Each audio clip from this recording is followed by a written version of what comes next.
kita udah sempat bahas project management dari buku Project Management Body of Knowledge edisi ketiga, eh, keluaran dari PM Book ya. Jadi mengulang sedikit bahwa materi kemarin itu kita membahas tentang sedikit eh, kemampuan ya, kemampuan dari seorang project manager ya. Ada empat ya kalau saya coba ulang sekali lagi. Yang pertama adalah interpersonal skill, di mana project manager itu eh, harus memiliki leadership, kemudian kepandaian berkomunikasi, terus problem solving, dan bisa menginfluence, ya, seperti yang kita udah bahas kemarin. Kemudian juga yang kedua ada general manager knowledge and skill, ya, di mana dia sedikit-sedikit harus memahami ya tentang finansial karena di project itu cukup kompleks, terutama tentang pengaturan keuangan dan sebagainya. Kemudian yang berikutnya adalah memahami tentang lingkungan project ya, baik itu lingkungan sekitar project, kemudian apa culture-nya di mana project itu kita kerjakan, kemudian kalau bisa ya sedikit memahami lah tentang lingkungan perpolitikannya begitu sehingga tapi tidak usah terlalu dalam ya, cukup memahami aja sehingga kita bisa tidak kaget ya apabila ada sesuatu gitu yang berkaitan dengan bersinggungan lah, bersinggungan ke proyek yang kita kerjakan. Kemudian yang keempat adalah eh, application area knowledge, standard and regulation, di mana regulasi-regulasi eh, baik lokal maupun nasional juga itu yang berkaitan dengan proyek seperti perizinan dan sebagainya kita juga harus pahami. Jadi buat teman-teman yang kemarin belum sempat ikut, mungkin ini untuk apa memberikan tambahan pengetahuan ya, atau dan yang udah ikut juga bisa merefresh gitu. Kemudian kita masuk ke eh, standar for project management ya, of a project ya, project management of a project. Jadi standar dari memanage suatu project ya. Nah, ini life cycle-nya ya, dari project management itu terdiri dari tiga life cycle ya. Dari ada project life cycle, kemudian ada ini project management proses matriksnya nih, ada project life cycle, kemudian ada project management process of groupnya, kemudian ada uh, night knowledge area. Ini masing-masing kita akan eh, kupas ya, kemudian kita diskusikan seperti seperti kemarin. Saya di sini mengajak teman-teman untuk berdiskusi, eh, untuk bisa bertukar pikiran. Mungkin saya sendiri juga dalam pengalaman saya mungkin ada yang kurang, teman-teman mungkin ada yang memiliki kasus-kasus tertentu ya kita diskusi di sini tentang tentunya tentang lingkup project manajemen begitu di sebuah project baik itu project konstruksi maupun project apa konsultan ya atau tapi lebih banyak sih kita ke project konstruksi ya, project sipil ya begitu. Nah, ini adalah project life cycle ya yang tadi dari sini di awal nih yang pertama kita bahas adalah project life cycle dari tiga tiga proses matriks project management ini. Kita bahas dulu project life cycle ya. Nah, project life cycle itu ada inisiasi ya, inisiasi. Jadi si pemilik project atau owner atau eh, pemberi tugas ya, itu bisa perorangan, bisa juga institusi gitu. Eh, dalam dia mereka punya diawali dengan sebuah ide. Contohnya katakanlah sebuah perusahaan memiliki ide atau memiliki lahan yang tidak digunakan gitu ya, dalam kurun waktu tertentu ternyata si pemilik ini atau pimpinan perusahaan ini punya ide nih, gimana kalau lahan ini dibuat sesuatu ya yang dapat menghasilkan atau memberikan nilai tambah bagi perusahaan tersebut. Contohnya apa? Oh, kira-kira contohnya sebuah perumahan katakanlah gitu ya. Oke, kita diawali dari sebuah ide dibikin perumahan. Kemudian ide itu bisa langsung diimplementasikan apabila si pemberi ide ini merupakan satu kesatuan. Artinya eh, si pemilik ide ini ya konsultan arsitek juga, ya kontraktor juga. Nah, itu bisa juga terjadi tuh, bisa terjadi di satu apa satu momen ya, di mana si pemilik ide ini selain dia konsultan juga bisa konsultan arsitek ya, dia juga kontraktor. Nah, artinya dia bisa langsung mengeksekusi seperti hal yang kemarin kita sudah bahas, mulai dari planning kemudian ke do atau melakukan gitu ya. Nah, dari diawali ide, kemudian dilakukan rencana, kemudian sampai akhirnya ke handover atau proyek itu jadi. Nah, atau bisa juga si pemilik ide ini adalah orang-orang umum gitu, orang awam yang tidak mengerti tentang sebuah proyek gitu, atau tidak mengerti tidak, dia butuh bantuan dari seorang konsultan atau eh, uh, perusahaan kontraktor, atau bahkan bisa di split. Jadi dia langsung tuh, kalau yang profesional itu memang atau uh, pemilik pemilik proyek yang profesional atau yang benar itu dia harus pilih-pilih gitu ya. Artinya dipisah-pisahkan. Oh, kok proyek konsultan arsitek sendiri, kemudian ada proyek manajemen atau perusahaan proyek manajemen sendiri, ada proyek kontraktor sendiri. Nah, itu dipisah-pisahkan sehingga ada check and balance ya, check and balance di sebuah proyek itu. Itu hal yang sangat baik ya, begitu teman-teman, sehingga proyek itu ada yang setiap titiknya di setiap titik kegiatan itu ter prospek ya, atau saling saling saling saling mengisi gitu ya. Kalau kontraktor lupa atau menggunakan bahan-bahan yang tidak sesuai, diingatkan oleh proyek atau quality quality project gitu ya, project quality gitu. Nah, dari ide ini katakanlah si pemilik lahan nih, atau si pemilik lahan tadi ya ingin membuat suatu perumahan contohnya ya. Nah, makanya dia undanglah konsultan arsitek. Nah, konsultan arsitek, dia punya lahan katakanlah 5 hektar begitu ya. Dia mau bikin apa di lahan 5 hektar nih? Nah, setelah dianalisa melalui SWOT analisis gitu ya, dilihat marketnya cukup memungkinkan, maka dibuatlah sebuah proyek perumahan. Nah, diundanglah konsultan arsitek.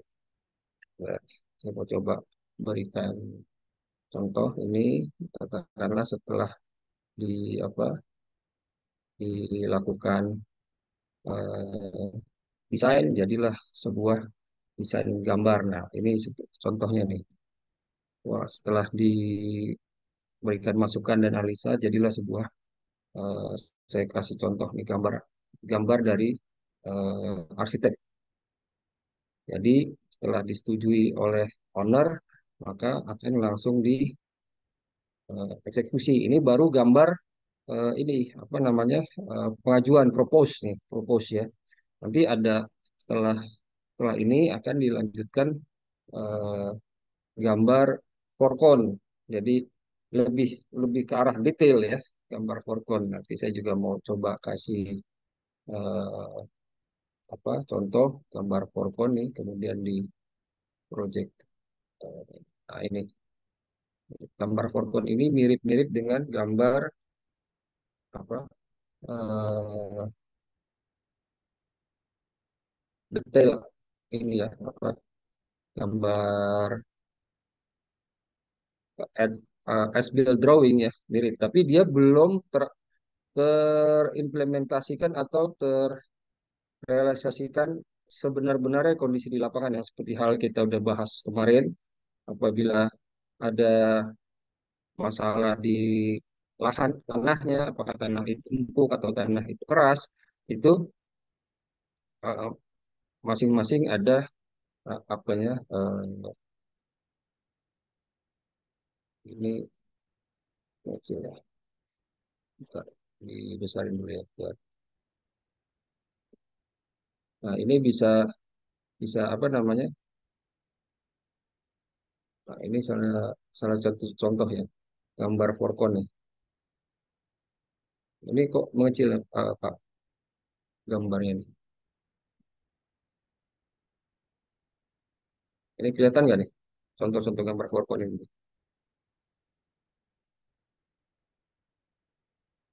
Kelihatan, Pak. Kelihatan ya. Ini contoh gambar foreground ini cukup detail ya, teman-teman ya. Di sini udah ada gambar instalasi pipanya juga, atapnya. Nah, ini gambar atapnya seperti ini. Ini foreground masih tapi seperti S-build ya, tapi nanti S-build ini akan disesuaikan. Misalnya ternyata oh tinggi tinggi apa atapnya ini nggak dapat nih angka segitu. Nah, kita harus rubah di S-build, dirubah tingginya itu. Ini kan termasuk gambar bagian dari gambar perencanaan itu. Ini contoh-contohnya ya. Cukup detail ya. Pada potongannya, kemudian juga ini untuk kita apa implementasikan. Kalau memang ada juga kadang-kadang PowerPoint ini nggak perlu kita rubah-rubah ya, bisa langsung dijadikan gambar SQL. Gambar SQL itu nanti akan diserahkan ke eh, owner untuk direvisi gitu. Kemudian ini ya yang saya mau jelaskan kemarin apa buku buku dari PMBOK-nya ini, covernya seperti ini, teman-teman. Mungkin kalau mau di screen capture atau nanti saya kirim ke eh, Pak Rizky bisa juga nih. Ini cover bukunya ya, gitu. Nah, jadi itu yang kemarin kita singgung. Jadi buku awal cover bukunya dan ini sekarang kita bahas tentang project life cycle-nya.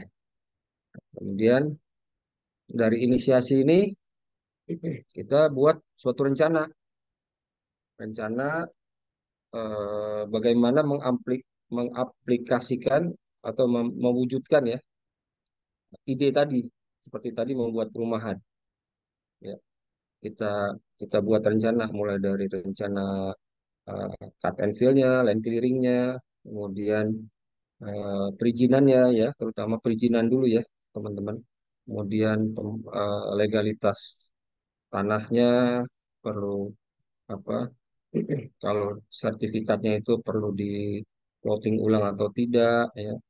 Kita mesti pastikan dulu tuh sertifikatnya itu kadang-kadang ya pernah juga terjadi gitu beberapa waktu kita sudah memiliki sertifikat tiba-tiba begitu kita plotting oh kok ada sertifikat lain di tanah kita. Nah, itu juga pernah ya beberapa nggak sering ya tapi ada kejadian yang seperti itu bahwa tumpang tindih bagian pertanahannya.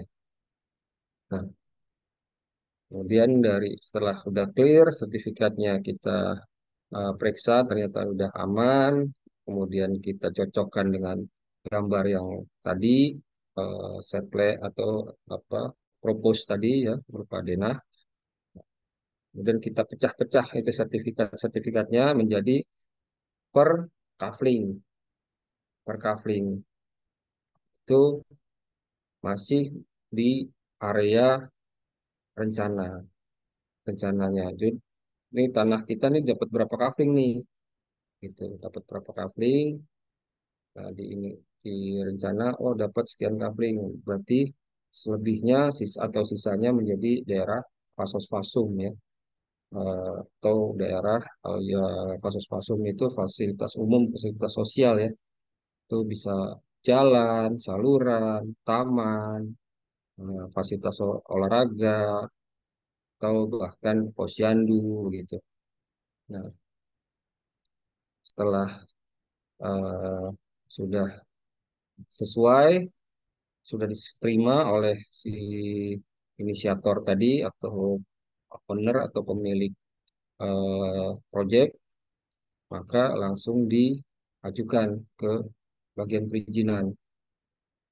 Setelah diajukan ke bagian perizinan di Pemda, nah, itu izinnya dibawa ke Badan Pertanahan Nasional nih, yang sekarang menterinya Pak AHY ya, Pak AHY anaknya, eh, anaknya Pak SBY itu. Nah, dibawa ke sana untuk dilakukan pemecahan atau splitsing kalau bahasa orang Badan Pertanahan Nasional itu splitsing. Di splitsing sertifikatnya, nah, yang efektif atau yang kafling ya, sertifikat yang sudah pecahan ke eh, kafling kafling per kafling gitu ya, itu bisa diserahkan ke si pemilik proyek atau perusahaan, bisa perorangan bisa perusahaan ya. Nah, sisanya yang fasum biasanya biasanya itu diserahkan ke Pemda. Tentunya ada berita acara ya untuk serah terima sertifikat itu, berita acara. Karena yang sisanya tadi yang tidak efektif ya, tidak efektif untuk perusahaan gitu, artinya tidak bisa dijual belikan, merupakan fasilitas umum dan fasilitas sosial, itu diserahkan ke Pemda karena tidak bisa diperjualbelikan. Nah, jadi buat teman-teman juga kalau mau nanti udah saatnya mau cari rumah ya, itu harus hati-hati tuh. Sertifikatnya ada di lokasi fasos-fasum apa bukan tuh. Nah, itu nggak bisa diperjualbelikan karena ada beberapa pengembang yang cukup berani ya, berani memperjualbelikan lahan fasos-fasum dan kita harus hati-hati ya. Nah, caranya gimana untuk mengeceknya itu ya, bisa ke Badan Pertanahan Nasional atau ke eh, Pemda, ke eh, pelayanan satu pintu tadi itu perizinan, dicek.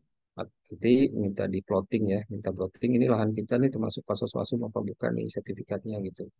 Nah, minta dulu kopinya, fotokopinya dari calon dari pengembang itu. Apakah eh, apa bisa nggak saya minta kopinya nih? Saya mau ngecek nih kasus langsung bukan. Nah, itu kalau memang pengembangnya apa namanya eh,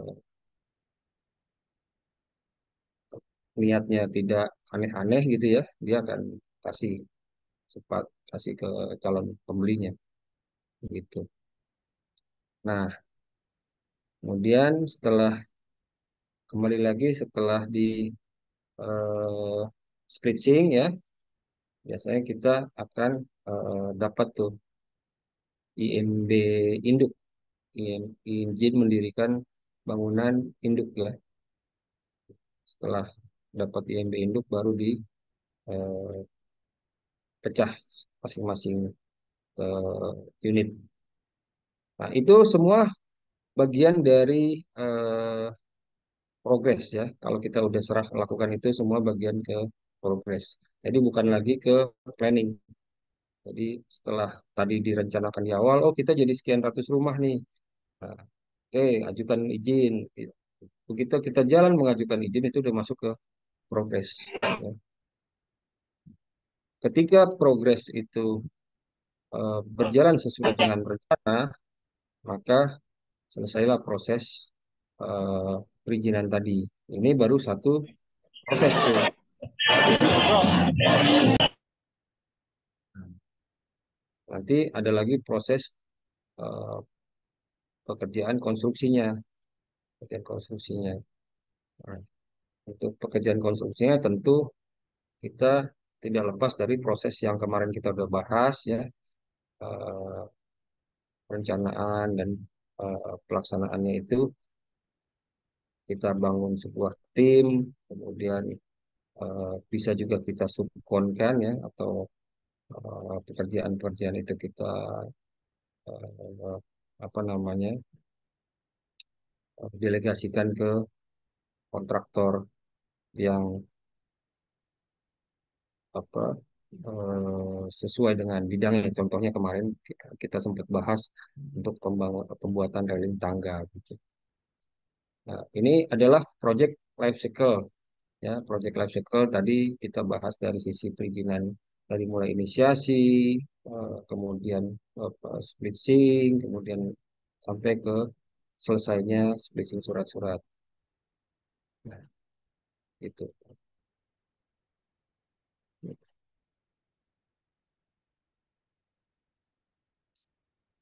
Kira-kira ada yang mau kita diskusikan dari materi ini, teman-teman? Mungkin ada yang ada masukan atau pertanyaan mungkin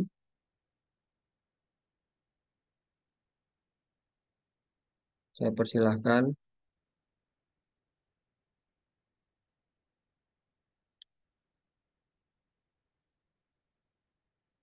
Oke.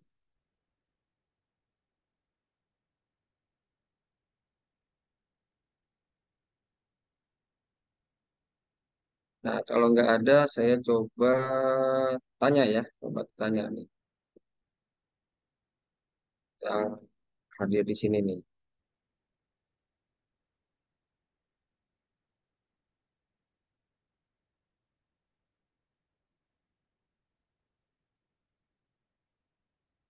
Mas Nabil, Mas Nabil Tazani, coba hadir nggak? Nabil, Hadir, Pak. hadir. Oke. Nah, kalau misalnya em, pekerjaan eh, gambar arsitek itu ada Iya. di posisi mana? Inisiasi, intermediate, atau final?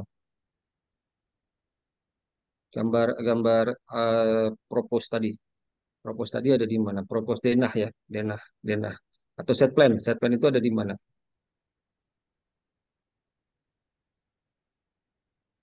Set plan ya, Ada di Pak.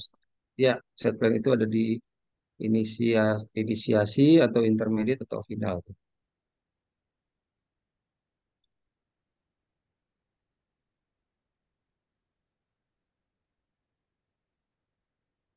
Kalau set plan itu ya, Mas Nabil, set plan itu Ya, masuk masih ke inisiasi, ya, set plan, ya, oke, Pak. inisiasi perencanaan.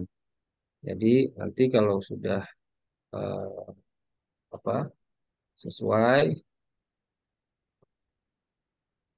sesuainya gimana maksudnya?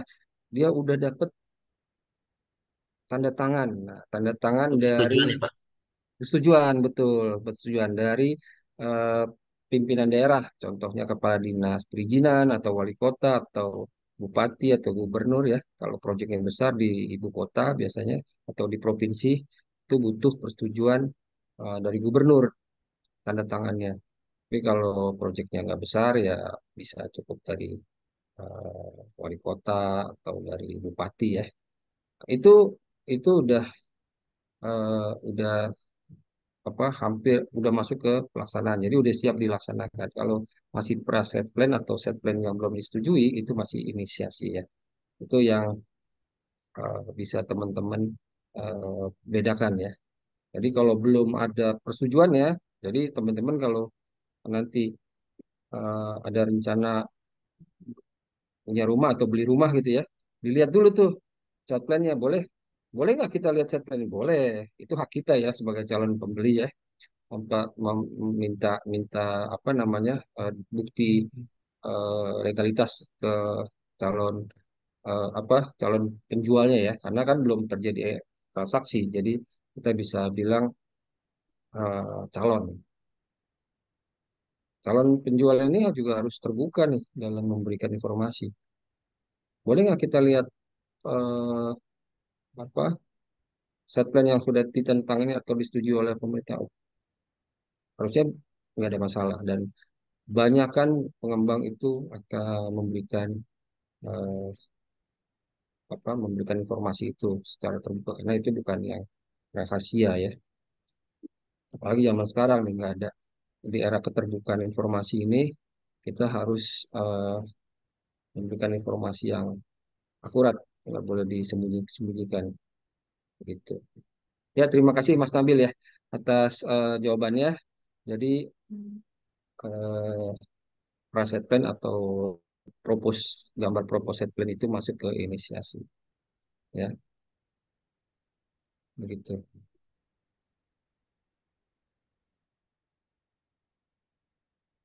Kemudian saya mau tanya ke Mbak Alia Sofia. Coba, kalau pengukuran tanah itu adanya di mana tuh posisinya? Ada di inisiasi, intermediate atau final? Pengukuran tanah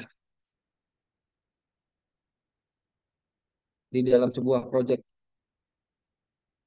misalnya menghitung luas tanah gitu ya, luas kavling itu adanya di mana? Mbak Alia Sofia hadir nggak nih?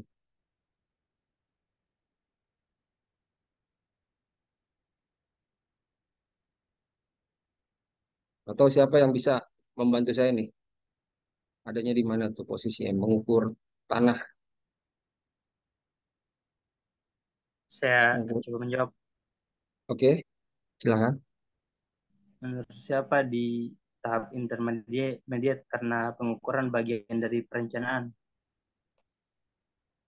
Intermediate, iya, betul. Ya, jadi pengukuran tanah merupakan bagian dari perencanaan, betul. Ya, jadi dia udah mulai masuk ke kegiatan ya, masih belum apa namanya, masih udah masuk ke kegiatan. Intinya tidak di dalam apa namanya di belakang meja gitu, masih bukan ide-ide, tapi dia udah jalan, udah jalan. Ketika udah jalan, kita melibatkan orang lain itu artinya kita udah masuk ke intermediate ya. Betul, terima kasih eh, Mas. Siapa tadi namanya? Nanti tolong teman-teman itu ya apa dikasih masukan juga atau kalau mau bertanya silahkan. Jadi kita lanjut ya ke produk life cycle ya. Nah, ini yang tadi kita kombinasikan dari fase inisiasi, intermediate, kemudian finalisasi menjadi ke eh, operation atau divestment ya. Ini project life cycle. Kemudian nanti setelah setelah project atau fase-fase ini kita lalui, mulai dari inisiasi, intermediate, final, menjadikan sebuah produk, produk bangunan kah, atau produk perumahan kah, itu kita review lagi atau kita lakukan. Makanya jarang ya ada perumahan yang langsung sekaligus bangun sekaligus. Dia per klaster. Tujuannya apa sih? Untuk memberikan masukan untuk klaster-klaster berikutnya. Jadi dia mereview market juga sekalian mereview market dari sebelumnya eh, dianalisa di di di kantornya begitu, kemudian dieksekusi, kemudian di launching produknya. Nah, tapi di review nih, oh kok penjualannya ternyata nggak sesuai atau nggak seperti yang direncanakan nih penjualannya apa nggak sebanyak analisanya. Nah, itu di review tuh, review apa sebabnya, apakah ternyata bentuknya terlalu besar ataukah tidak up to date gambar desainnya. Nah, itu di review, di upgrade ya, istilahnya di upgrade. Sehingga menjadi lagi balik lagi ke bisnis plan lagi ya.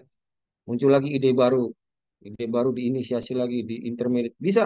Jadi setiap kegiatan yang mengupgrade atau mengupgrade itu bukan hal yang tabu untuk kita rubah ya, termasuk perubahan set plan itu bukan hal yang tabu. Jadi bisa saja eh, karena akibat dari apa upgrading ini ya, itu mengakibatkan perubahan-perubahan tata letak dari perencanaan yang tadi kita udah dapatkan persetujuannya dari pemerintah daerah begitu. Jadi bukan hal yang tabu itu perubahan, tapi tetap ya peraturan dan perundang-undangannya tetap harus diikuti.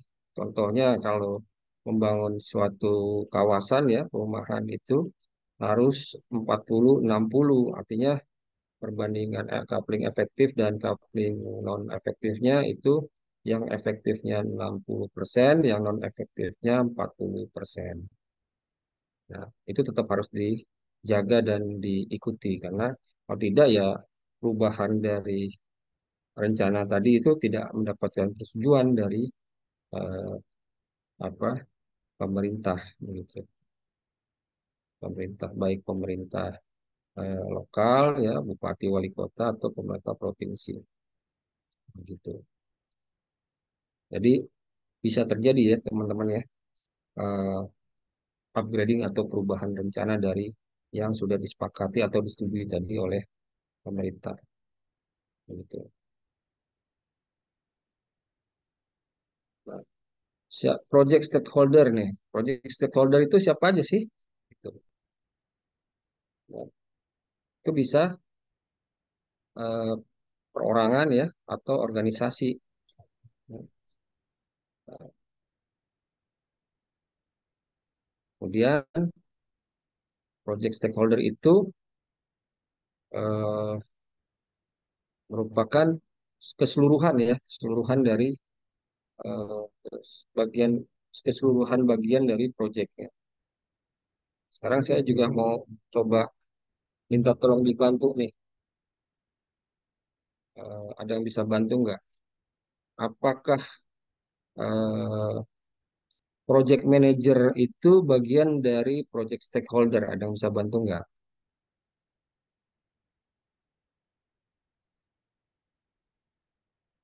Coba.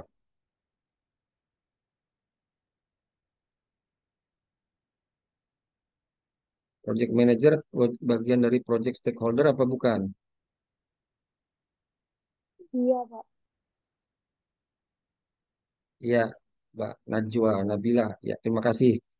Jadi betul sekali ya, project manager itu bagian dari project stakeholder. Kemudian kalau eh, apa quality quality control dari project itu bagian dari stakeholder bukan?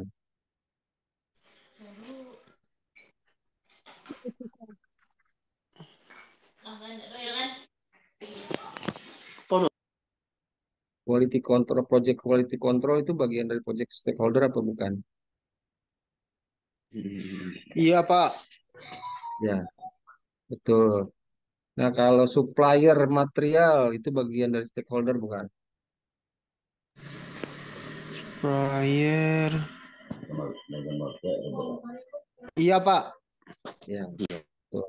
Jadi project stakeholder itu eh, dia bisa perorangan, bisa organisasi ya. Nah, itu bagi betul jadi project manager, quality control, supplier itu bagian dari project stakeholder termasuk eh, yang apa namanya tim kita, tim project seluruhnya adalah bagian dari project stakeholder ya.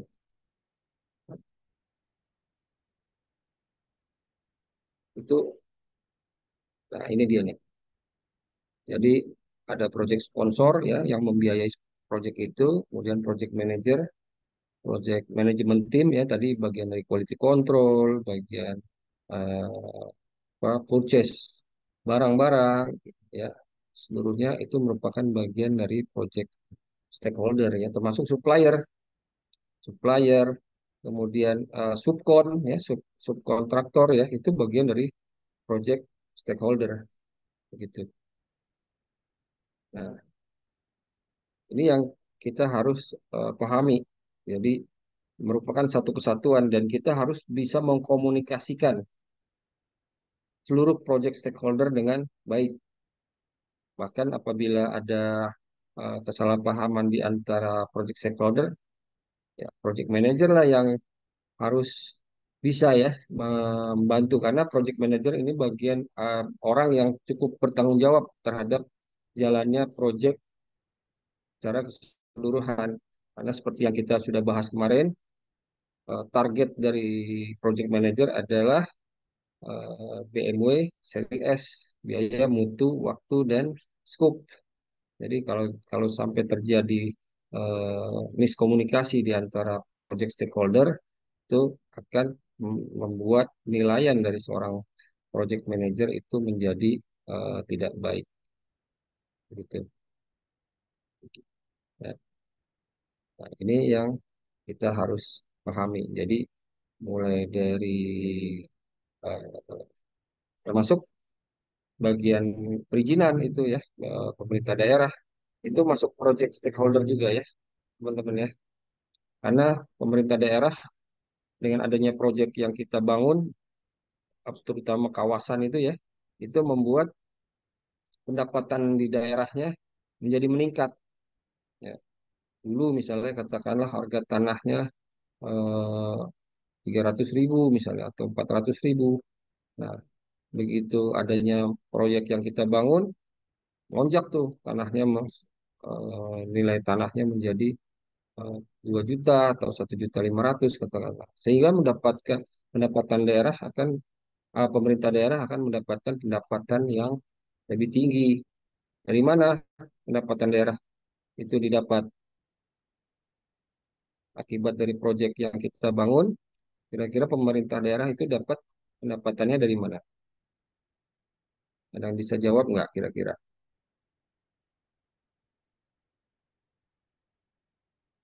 Teman-teman ada yang bisa jawab? Pemerintah daerah apabila kita membangun sebuah kawasan lah katakanlah ya, kawasan eh, yang cukup luas gitu ya, dari harganya tanahnya 300.000 katakanlah, oh sekarang harga tanahnya jadi 2 juta katakanlah gitu. Loh, kok pemerintah daerah jadi mendapatkan keuntungan? Nah, keuntungannya dari mana tuh pemerintah daerah dapat?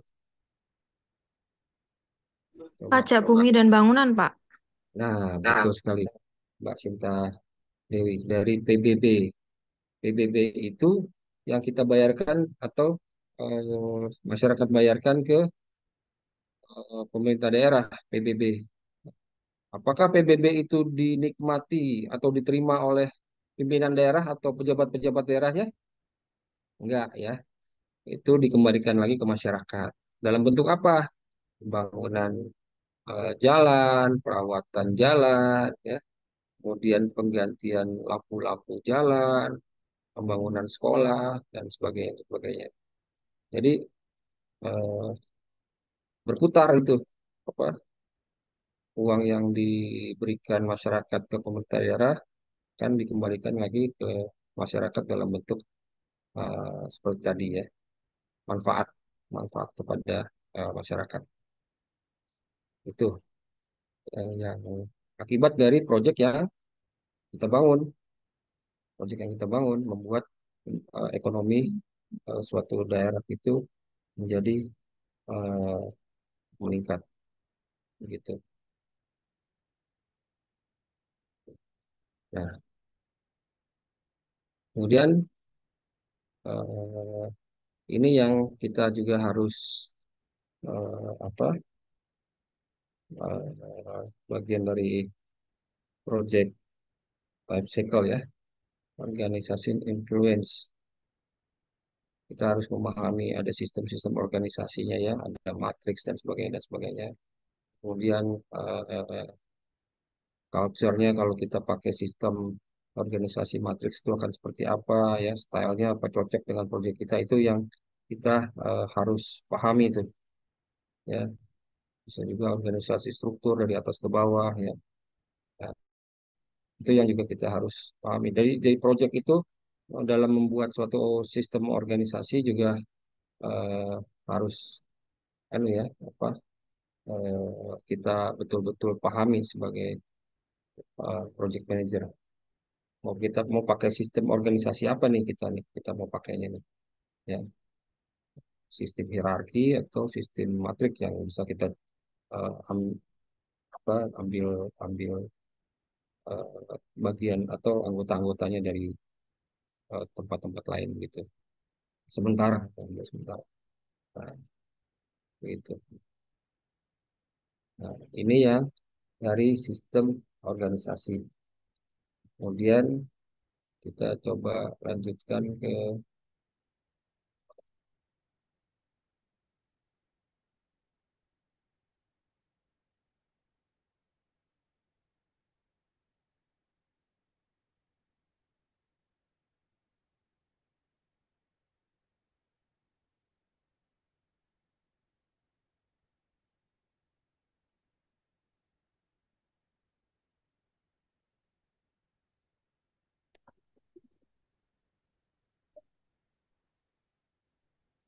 sebelum itu saya mau coba eh, sharing ya. Ini eh, contoh apa RAB ya. Di sini ada pembangunan. Sorry. Nah, ini RAB ini. Contoh kita membuat RAB itu ya, teman-teman. Ini ada 3 revisi nih. Coba nih RAB saat RAB pertama, RAB revisi, RAB revisi berikutnya nih. Ya, kalau sub-subnya ya. Jadi ini membuat RAB ini kalau kita apa namanya dapat project itu bisa bisa bisa direvisi-revisi. Makanya revisinya karena apa sih? Karena ya owner biasanya melakukan negosiasi ya terhadap eh, si penerima tugas. Nah, makanya kita harus coba memberikan harga atau penawaran itu jangan terlalu mepet karena eh, di dalam negosiasi nanti kita akan kerepotan sendiri. Nah, kalau kita memberikan harga yang ada spare-nya gitu ya, kita akan lebih mudah membuat adalah melakukan negosiasi gitu. Nah, makanya tapi kita catat terus nih sehingga kita bisa paham oh kalau kita turunin yang revisi apa pekerjaan A gitu ya, pekerjaan pemasangan bak kontrol misalnya. Itu turunnya berapa gitu ya. Tapi di awal kita sudah melakukan analisa ya, analisa analisa rencana anggaran. Biasanya dari analisa itu kita up dulu mungkin sekitar 20% gitu ya. Bahkan bisa sampai 30% tuh. Itu supaya kita ada ruang untuk bernegosiasi, ada ruang bernegosiasi. Nah, syukur-syukur nih kita punya owner itu nggak nawar gitu langsung oke deal. Nah, tapi kita mesti hati-hati tuh.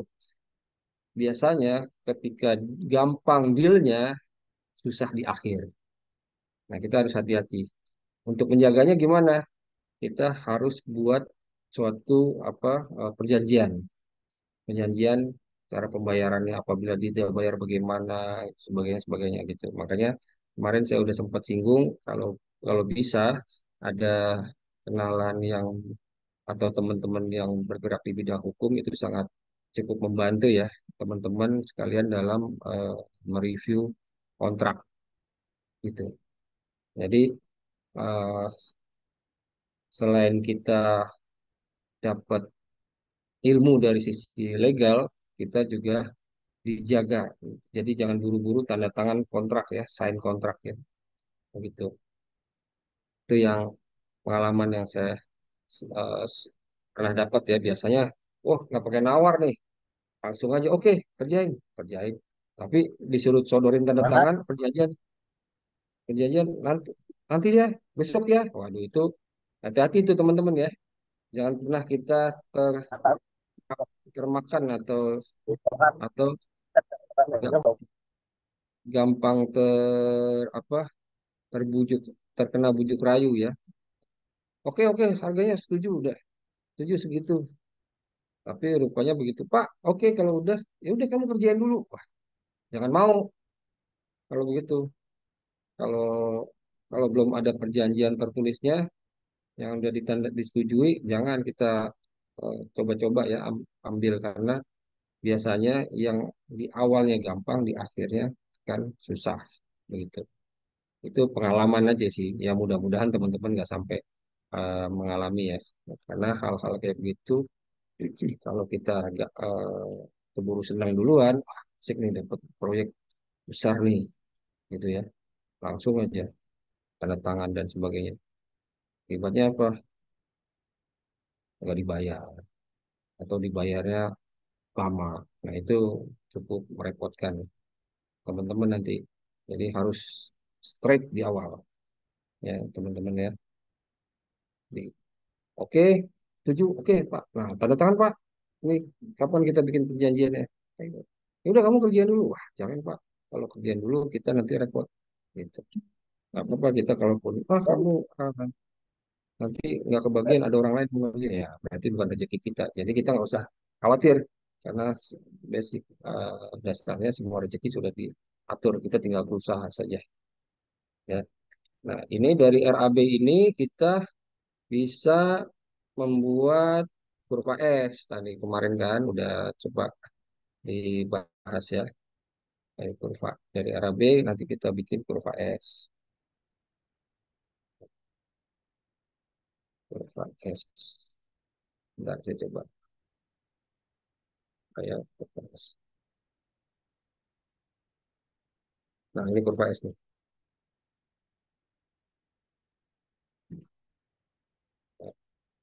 Cara bikin kurva S sudah pada tahu kan ya? Ada yang belum tahu cara bikin kurva S dari Excel ini? Ketik satu yang belum tahu.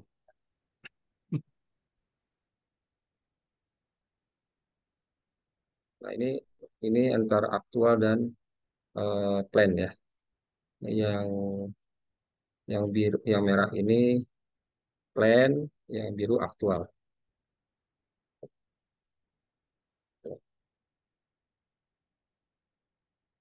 Saya rasa kalau udah tahu ya, tinggal tinggal di drag drag aja nih kalau di Excel. Ya, enaknya kalau Excel tinggal di drag drag aja. Ini dari 9% turun ke bawah, terus ini bobot diisi ya, yang atas ya proses progres rencana ini diisi semua. Kemudian kumulatifnya ya 9% turun ke bawah, terus ditambahin 27 jadi 36 ini ya. Dari 36 ditambah 3 34 jadi 69 dan berikutnya sih. Sampai di sini 100% ini rencana nih ya, yang di bawah aktual. Jadi kita tinggal compare jaraknya berapa nih. Kenapa ada gap begitu ya. Nanti itu dianalisa.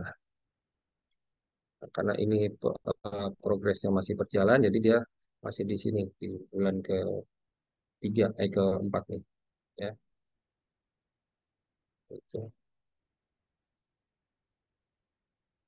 biasanya penyebabnya bisa karena cuaca, bisa jadi keterlambatan bahan, ya, atau bisa jadi karena keterlambatan pembayaran nah, dari owner, bisa juga akibat dari administrasi yang kurang lengkap, itu bisa menyebabkan apa keterlambatan.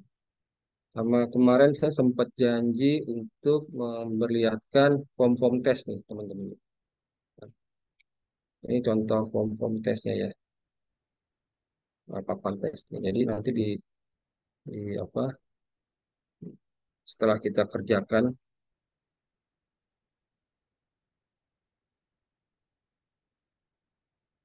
ini contoh form tesnya nih.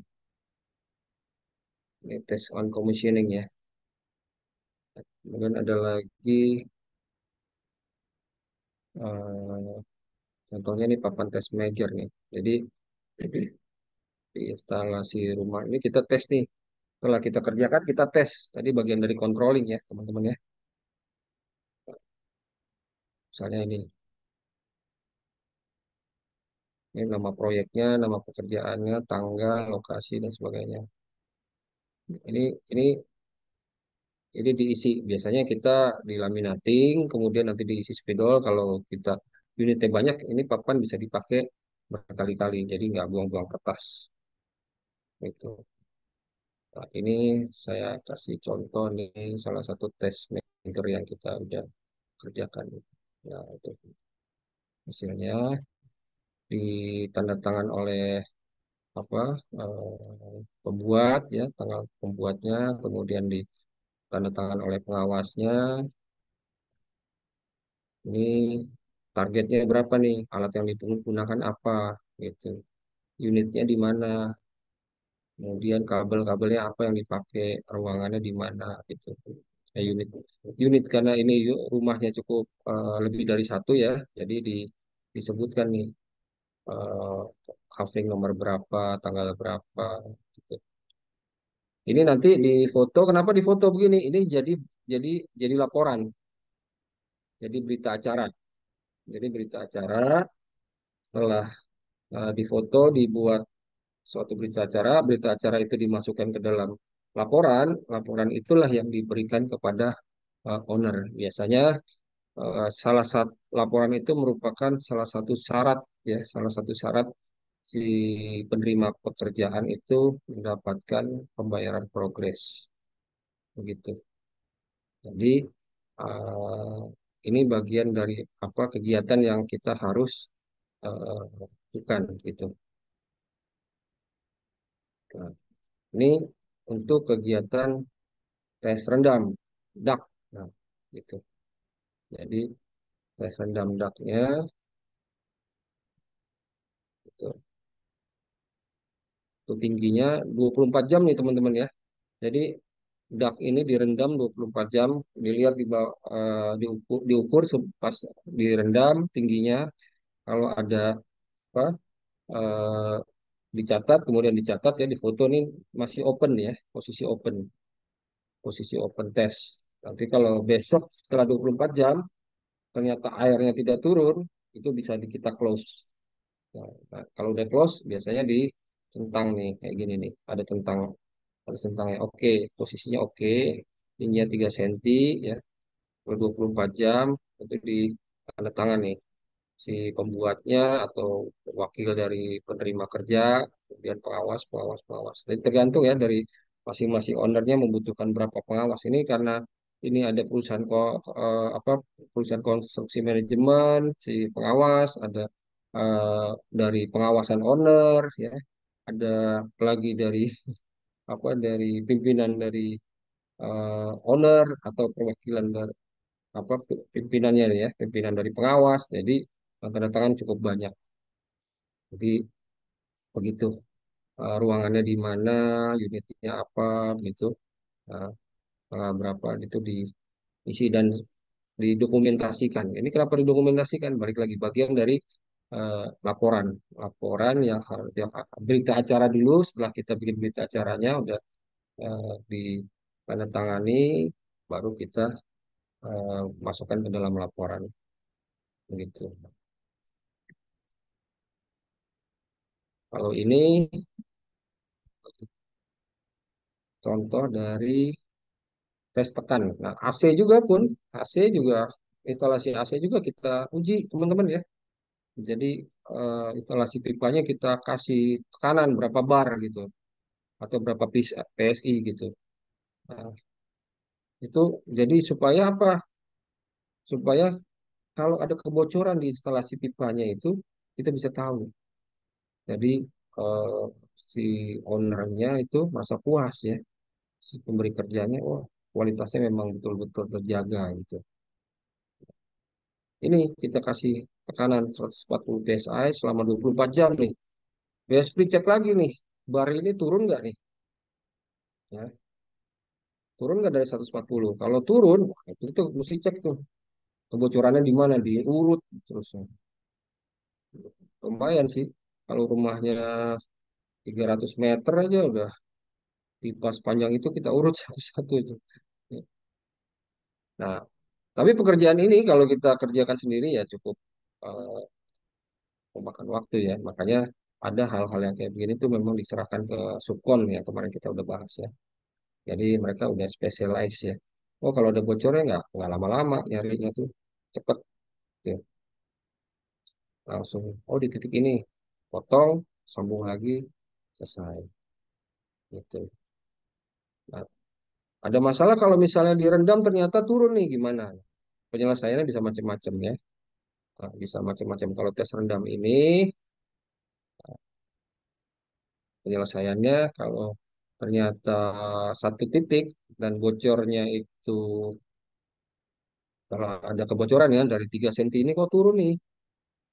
Gimana nih? Ada dari 3 cm kok besoknya setelah 24 jam turun. Gimana cara penyelesaiannya? Kita lihat bocornya itu menyebar apa netes. Gitu. Kalau menyebar berarti kita harus apa kasih lapisan lapisan di dak di bagian atasnya dak ini. Kalau perlu kita lapis ulang semua nih, padahal kita udah lapis, kita lapis ulang lagi. Tapi kalau bocornya menetes di satu titik, kita bisa melakukan suntik ya, suntik beton namanya. Nah, kita suntik menggunakan cairan, ya. Kemudian eh, biasanya itu kalau ada satu tetesan, ya kita prepare ya di 3 titik lah biasanya. Kita suntik 3 titik, kemudian biasanya sudah eh, selesai besoknya. Tapi kita tetap uji lagi. Setelah itu kita tetap uji. Nah, kalau apa sudah nggak bocor, ya bagus. Jadi artinya kualitas pekerjaan kita bisa di close. Setelah kalau tadi kan open ya, open kalau belum dicentang gini, open. Setelah di, udah dicentang ya berarti udah close, udah nggak turun-turun lagi nih 3 cm udah nggak turun-turun lagi 24 jam. Oke, berarti bisa langsung dilanjutkan dengan pekerjaan lainnya, pemasangan lantai keramik dan sebagainya. Itu. Ada pertanyaan nggak teman-teman?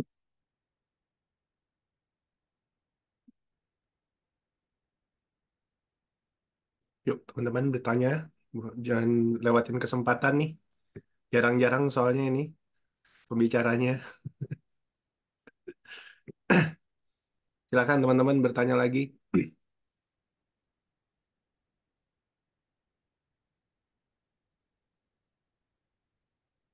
Nah, itu jadi hal-hal yang tadi kita lakukan kalau nggak ada yang apa nggak ada yang bertanya saya coba tanya nih ya. Saya coba tanya lagi nih buat teman-teman nih. Ada yang mau bertanya atau saya langsung ya coba ke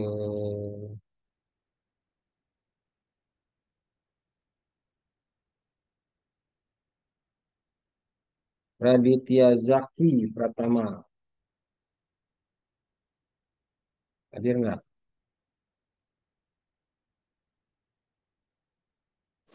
Iya, Pak.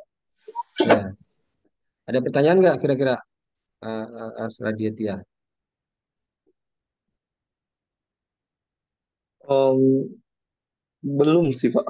Belum. Oh belum. Oke. Iya. Ah, bingung nggak kira-kira? Em, Masih. Kenapa kita melakukan tes? Coba. Kenapa kita melakukan tes? ya mau itu, Pak. Apa itu? Sebentar. Aduh, ya Allah. Sebentar, Pak. Lagi di dapur, Pak. Oh, oke oke oke. Jadi kita melakukan tes ya untuk memastikan Mbak bahwa kualitas kita eh, baik ya. Jadi tes itu bagian dari siklus project ya atau pekerjaan dari project yang kita harus lakukan ya teman-teman ya. Jadi tes itu memang harus sebaiknya dilakukan sebaiknya. Syukur-syukur kalau kita dalam apa eh, nanti teman-teman jadi owner itu harus atau jadi pemilik project ya itu harus pastikan ya tes-tes itu karena udah buang-buang uang besar gitu ya untuk membuat suatu project ternyata hasilnya jelek. Itu harus apa dipastikan betul-betul itu kualitas uang yang kita udah investasikan atau kita keluarkan harus betul-betul bisa sesuai dengan apa yang kita rencanakan di awal tadi ya. Tuh. Nah, ini project management proses secara umum ya, teman-teman ya. Ada inisiasi, terus kemudian planning, eksekusi. Setelah eksekusi kok bisa lagi balik ke planning, ya, bisa balik lagi ke planning. Kenapa? Karena hal yang tadi yang kita udah bahas, mungkin perumahan itu enggak, kenapa dibangunnya per klaster-klaster? Karena dia mau lihat market dulu. Apakah planning dia di awal itu sudah benar apa enggak? Sehingga ketika dieksekusi ternyata hasil reviewnya dari eksekusi itu tidak sesuai, maka dilakukan replanning sampai maksimal. Setelah maksimal baru project itu selesai. Dan itu siklus project management proses grup ya.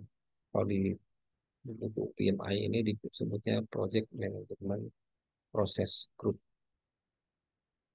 Jadi jangan jangan tabu ya kalau kita membuat suatu project dan hal yang biasa ya karena manusia itu nggak ada yang sempurna. Jadi dalam membuat rencana kadang-kadang juga perlu adanya review sehingga kita bisa memperbaiki hal-hal yang kurang pas atau kurang baik ya agar hasilnya optimal. Jadi jangan, wah saya udah bikin planning capek-capek, kok nggak selesai-selesai atau nggak closing-closing ya. Ya karena apa di mata inisiator atau pemilik project itu bisa jadi rencana kita belum sempurna atau belum sesuai dengan uh, harapan ya. Targetnya misalnya katakanlah saat bikin perumahan 300 unit, 100 unit aja targetnya itu bisa terjual dalam waktu 6 bulan katakanlah. Ternyata kok 6 bulan cuma 30 unit. Nah, itu yang harus kita lakukan replanning tuh. Setelah dieksekusi, oh, terjualnya hanya 30 unit. Nah, kita harus apa eh, jangan ragu atau jangan malu untuk melakukan replanning bisa atau review dulu ya review secara maksimal ya review secara maksimal ternyata hasil dari review itu adalah replanning ya kita lakukan replanning ya bisa contohnya kemarin untuk COVID eh, 2019 kemarin itu daya beli menurun sehingga banyak perusahaan-perusahaan melakukan replanning mulai dari perusahaan makanan sampai perusahaan konstruksi atau perumahan pun melakukan replanning ya yang biasanya 100 mililiter contohnya dikecilin jadi 80 agar apa agar daya beli masyarakat bisa eh, atau bisa masyarakat bisa membeli gitu ya. Begitu juga perumahan atau rumah-rumah yang tipe tadinya 72 sorry dari 72 diturun tipenya menjadi 60 misalnya gitu atau 66 gitu ya, gitu.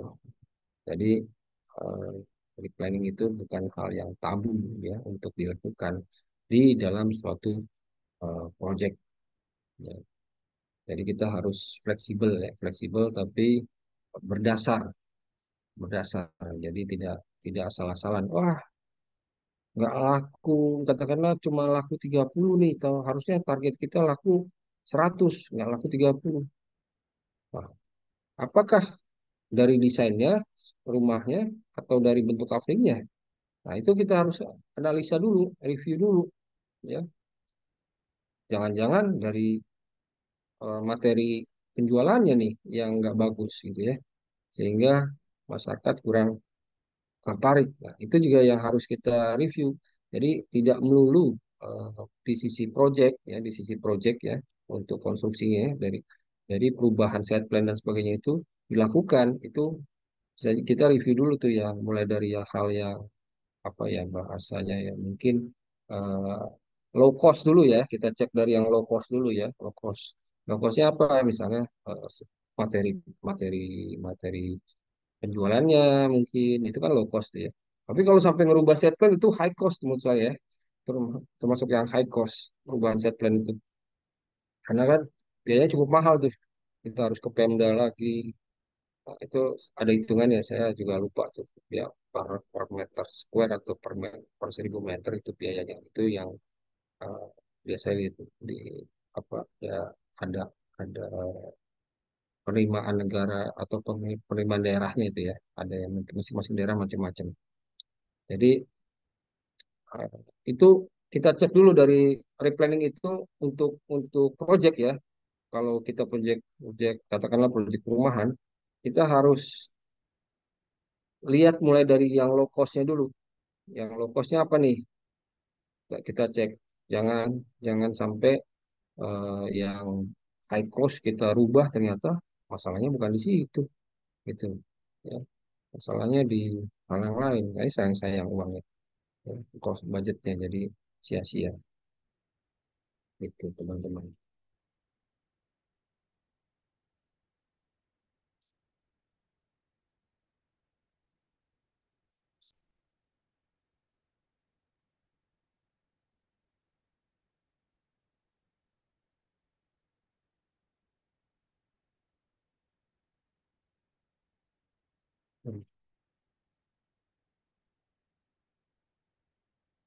Ini project manajemen proses group ya. Ini yang tadi kita udah bahas ya, ada inisiasi, ada planning, ada eksekusi, monitoring dan controlling proses group. Ini bagian dari manajemen proses group ya. Ini yang tadi kita udah bahas di gambar tadi udah ya.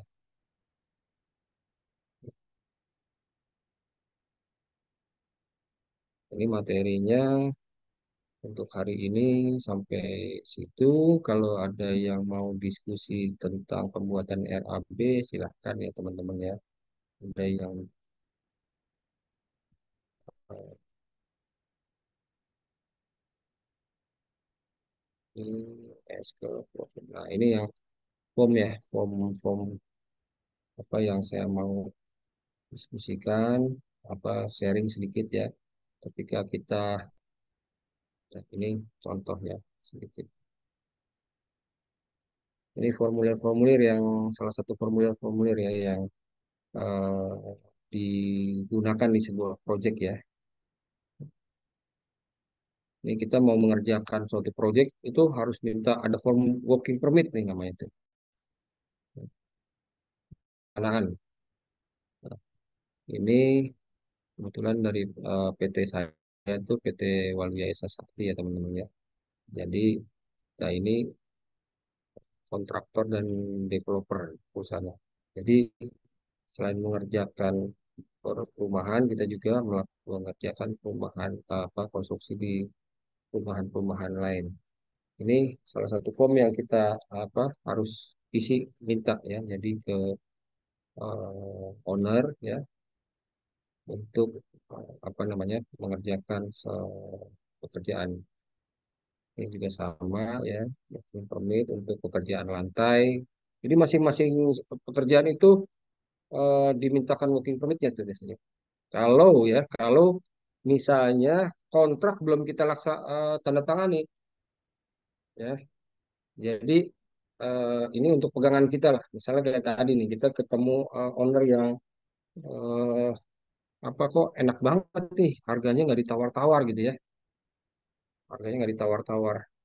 Udah kerjain dulu. Nah, Pak, kontrak atau apa perjanjian pekerjaannya gimana? Oh iya udah kerjain dulu. Nah, kalau ketik begitu, kan saya nggak sempat bikin perjanjian segala macam bla bla bla gitu ya. Nah, udah kita siapin aja working permitnya ini nih. Ya, oke deh Pak, nanti saya siapin satu lembar, Bapak tekan aja nih. Nah, ngerjakan apa? Pertama, misalnya fondasi, nanti kita tinggal ganti nih pekerjaan fondasi di sini ya. Unitnya mana, nomor berapa, klaster apa gitu ya. Nah, berdasarkan gambarnya gambar apa ya. Kalau misalnya ternyata dia nggak memberikan gambar ya kita juga harus minta approval gambarnya tuh ya. "Oh, udah kamu sekalian bikin gambarnya, sekalian bikin rumahnya." Wah, itu enak tuh kalau begitu. Nggak ditawar, udah gitu kita dapat kerjaan membangun rumah juga, suruh gambar juga, udah. Suruh temen aja arsitek atau arsitek, teman-teman arsitek yang bisa gambar langsung kerjain gambarnya. Tapi draftnya minta di tanda tangan semuanya sama owner ya, agar ada buktinya. Jadi kalau kita nggak dibayar kok, ini kok Bapak udah setuju loh gambarnya. Atau bahkan ternyata tiba-tiba dia merubah. Oh, saya nggak kan nggak minta begini loh. Nggak bisa Pak, Bapak kan udah setuju nih di apa di gambar ini gitu ya. Atau Ibu udah setuju nih di gambar ini. Sehingga saya apa namanya harus mengikuti gambar ini ya begitu. Jadi apa hal-hal seperti itu harus ini ya teman-teman ya harus jelas. Jangan kita em, mau digampang-gampangin. Oh oke nanti nanti ya nanti itu tuh yang agak repot tuh ya. Jadi kita harus sebagai penerima pekerjaan itu jangan jangan mau di nanti karena nanti itu berdampaknya sulit buat teman-teman ya nanti minta pembayaran atau ya kan kita mau melakukan pekerjaan itu karena ada imbal baliknya ya gitu itu teman-teman. Nah, ini sorry.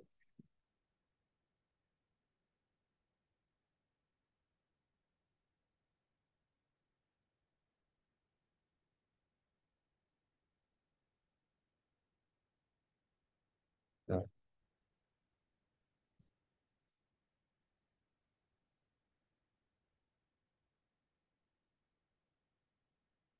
ini ya tadi ya. Manajemen proses grup. Kelihatan nggak nih? Kelihatan. Kelihatan ya. Nah, inisiasi eh, itu terdiri kontrak ya. Kontrak itu dari inisiasi ya. Kalau project apa kontraktor itu menerima kontrak itu ada di eh, dalam inisiasi proses inisiasi ya. Jadi apakah eh, project kontraktor bisa masuk di eh, executing proses group? Bisa nggak? Misalnya ownernya nih, pakai project manager kayaknya mahal nih biayanya nih, gitu ya. Karena project manager itu gajinya cukup besar ya. Jadi bisa kalau apalagi di BUMN yang karya-karya itu ya, bisa bisa di atas 90 jutaan tuh per bulan gajinya. Jadi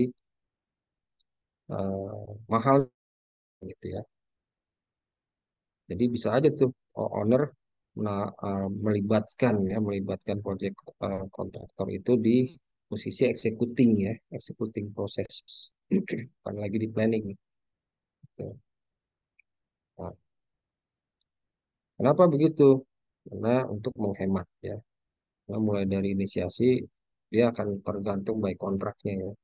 Jadi eh, kalau dia ditaruh di posisi eksekusi, ya, itu biasanya lebih lebih murah dibanding kalau ditaruh di posisi inisiasi. Ya. Tapi ada efeknya tuh, ada dampaknya biasanya. Dampaknya dari waktu bisa juga ya, dari eh, apa eh, scope-nya gitu ya. Jadi jadi jadi apa melebar gitu. Kalau kalau di awal udah pakai project manager, eh, scope-nya cukup dibatasi. Jadi si owner itu apa kadang-kadang suka melebar gitu. Kadang-kadang ya suka melebar. Oh, dari bikin rumah 2 lantai jadi 2 lantai setengah. terus melebar ke kiri, melebar ke kanan. Jadi luas sehingga begitu dieksekusi, waduh, budgetnya kurang. Nah, itu yang kadang-kadang merepotkan ya, teman-teman. Makanya di awal ya kalau untuk project manager awal sih mungkin nggak setinggi itu ya gajinya. Tapi ya untuk latihan sih it's okay lah ya. Latihan ya mengelola suatu project ya. Jadi kalau baru ya nggak usah kita berpikir dari nominal dulu. Yang penting pengalaman ya. Karena pengalaman itu apa pendapatan itu akan mengikuti ketika pengalaman kita sudah banyak ya, pendapatan itu otomatis ya, secara otomatis dia akan mengikuti pendapatannya. Ya. Jadi di awal cukup perbanyaklah pengalaman, teman-teman ya, perbanyak pengalaman untuk mendapatkan kasus-kasus dan kalau ada kasus jangan jangan cepat menyerah ya, jangan cepat eh, apa namanya istilah sekarang itu eh, linjur ya lintas jurusan, waduh, lintas jurusan. Waduh, itu sayang banget, apalagi teman-teman yang udah apa masuk ke teknik sipil atau arsitek ya, itu kan cukup susah tuh masuk situ. Jadi kalau ada masalah itu hubungi, hubungi Pak Rizky atau bisa senior-seniornya gitu ya, itu untuk mencarikan solusi. Oh, nanya nggak apa-apa. Dan kalau nanya pun ya kan belum tentu ada jawabannya. Jawabannya belum tentu ada di orang, bisa jadi ada di buku, bisa jadi ada di apa di waktu ya. Oh, jadi selesainya by waktu. Jadi nggak usah khawatir. Jadi pasti, yang pasti ya yang bisa saya pastikan setiap masalah bisa diselesaikan. Itu yang harus teman-teman ingat ya. Jadi jangan khawatir kalau ada masalah, wah buru-buru ambil keputusan, injur lah atau udahlah sampai ternyata project ini pusing, sayang. Padahal kalau teman-teman bisa bayangkan itu, kalau udah profesional dan punya gelar tadi, yang kemarin saya sempat diskusikan tuh, itu income-nya lumayan, bahkan bisa 3 digit ya, untuk project-project manager yang udah berkelas itu ya.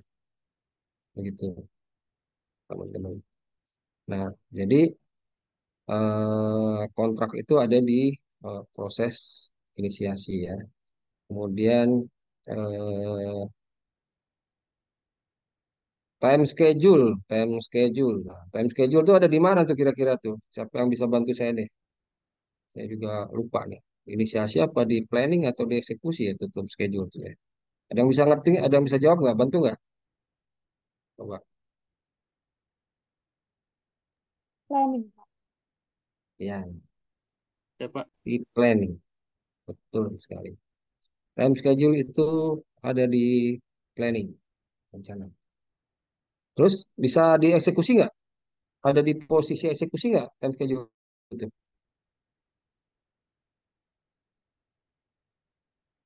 Ada, bisa ya. Jadi kalau misalnya ternyata kita lagi eksekusi, ternyata wah ini ada hambatan nih tadi ya, hambatan mungkin karena material atau apa ya, time schedule-nya di rescheduling lagi, dibikin lagi, diulang lagi gitu ya. Makanya untungnya sekarang itu ada aplikasi ya, ada aplikasi project Microsoft Project lah ya. Itu yang bisa geser schedule itu ya. Enak itu jadinya. Jadi kita tinggal geser aja tuh schedule-nya. Jadi nggak menyulitkan gitu, tinggal kita akhir endingnya. Nah, ketika jumlah harinya itu nambah, jangan lupa ya teman-teman ya, ketika kita geser scheduling itu, jumlah harinya nambah nih.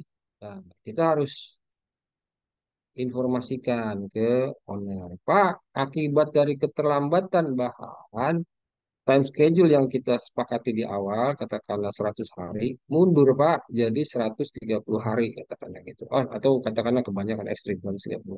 Mundur Pak, jadi 105 hari, katakanlah gitu. Owner harus menyetujui perubahan itu. Ya, karena apa? Kalau tidak kita informasikan dan owner tidak tahu keterlambatannya itu, kita akan bisa denda. Ya. Karena beberapa proyek menerapkan denda kalau kita terlambat menyerahkan atau mendeliver eh, eh, hasil. Ya. Jadi buat teman-teman, komunikasi itu penting. Di hari pertama kemarin kita udah bahas ya. Jadi salah satu skill yang harus dimiliki oleh project manager adalah komunikasi, termasuk ke stakeholder ya. Owner itu kan bagian dari stakeholder. Jadi kita harus mengkomunikasikan, wah, proyek ini terlambat karena misalnya bahan atau cuaca, hujan terus Pak, jadi kita nggak bisa eh, pasang dinding gitu ya. Itu itu harus dikomunikasikan gitu.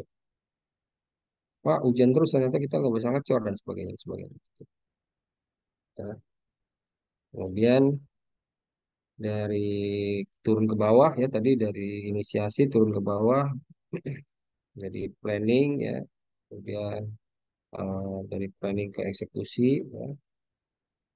Nah, antara planning ke eksekusi itu dibutuhkan rencana ya. Tadi time schedule itu adanya di planning ya. Time schedule itu ada di planning. Sementara eh, inisiasi itu ke planning itu kita bisa lihat karakter dari project. Hmm. Apakah karakter project ini terburu-buru gitu ya, atau ya so-so aja gitu. Yang penting kualitas bagus lah ya. Nggak usah terlalu nggak usah terlalu diburu-buru, tapi kualitas dikejar. Nah, jadi itu masing-masing project memiliki karakter ya setiap project itu. Dan tentunya karakter ini based on-nya dari owner ya. Karakter ownernya biasanya cerminan dari karakter owner. Nah, udah saya nggak usah terburu-buru, yang penting hasilnya bagus. Nah, itu ada yang begitu ya. Ada juga, wah saya nggak bisa lewat ya jadwal selesai proyek ini karena apa setelah selesai proyek ini saya harus jualan misalnya dalam bikin ruko misalnya kan bikin ruko begitu. Suka tuh ada juga yang saya mau bikin ruko nih gini-gini tapi eh, lima satu ruko ini harus selesai dalam waktu 5 bulan.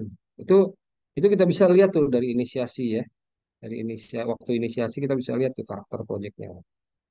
Nah, kalau kita ketemu yang karakter beda-beda begini, makanya di awal saya udah bilang tadi kemarin itu saya sebutkan bahwa proyek itu unik ya, karakternya macam-macam gitu. Jadi ada yang terburu-buru, ada yang penting kualitas gitu. Ada juga yang, aduh, nggak usah bagus-bagus, yang penting harganya masuk. Nah, itu juga. Jadi ini yang based on the cost ya. Jadi kalau dasarnya basicnya adalah cost ya, budgetnya cuma 10 juta. Pokoknya yang penting jadi carport lah atau jadi garasi lah gitu ya misalnya. Udah, ya kita harus pahami itu dan kita bisa harus sesuaikan. Jangan jangan jangan sampai budgetnya 10 juta mintanya ke carport, taunya jadi yang lain misalnya gitu ya. Jangan, jangan nanti membuat kecewa pemberi kerja. Jadi dari inisiasi ke planning kita bisa memahami karakter dari project itu ya. Karakter project itu based on-nya dari karakter pemberi kerja gitu. Jadi kemudian dari planning ke eksekusi itu di situ ada project management plan termasuk budgeting ya di sini ada juga nih. Jadi project management plan itu ada budgeting juga, ada waktu ya, ada desain, gambar di situ ya. Gitu. Nah, itu bagian dari project management plan. Nah, dari project management planning itu bisa jadi balik lagi ke inisiasi. Kenapa? Ada yang bisa nggak? Ada yang bisa jawab nggak kenapa tuh? Kira-kira dari inisiasi balik udah sampai planning balik lagi ke inisiasi. Kenapa? Kira-kira. Atau bisa nggak balik lagi ke inisiasi? Ya, bisa ya, teman-teman ya. Jadi setiap titik-titik ini bisa balik ya, balik lagi ke dari eksekusi bisa balik ke planning ya, dari apa dari eksekusi bisa balik lagi ke inisiasi ya, macam-macam. Jadi sangat eh, variasi. Jadi balik lagi tergantung kondisinya ya. Tiba-tiba kita mau eksekusi terjadi krismon. Wah, krisis moneter ya kayak kemarin tuh. Ya udah, skip dulu semuanya project. Balik lagi ke inisiasi ya, atau bahkan di stop dulu deh, hold dulu. Gitu.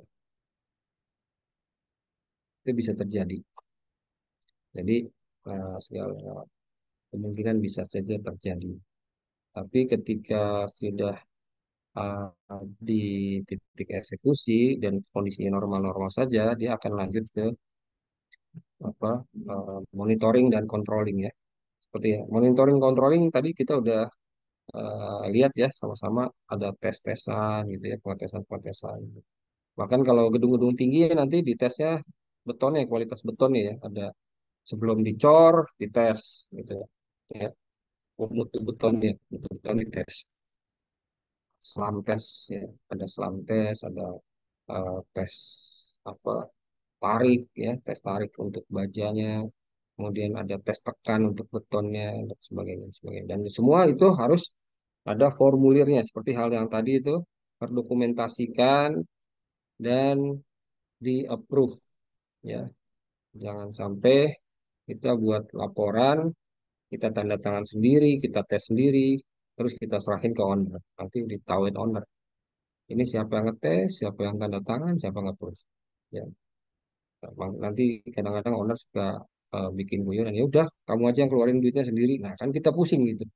Jadi jadi kita minta perwakilan dari owner ya untuk eh, apa namanya menjadi saksi. Jadi hak dari setiap pengetesan itu. Nah, kalau nggak ada ya kita minta dari misalnya, Pak, tolong dong jangan kita sendiri ngetesnya. Ada orang perwakilan atau ibu ada perwakilannya gitu ya, supaya apa namanya tidak ada kecurigaan. Gitu.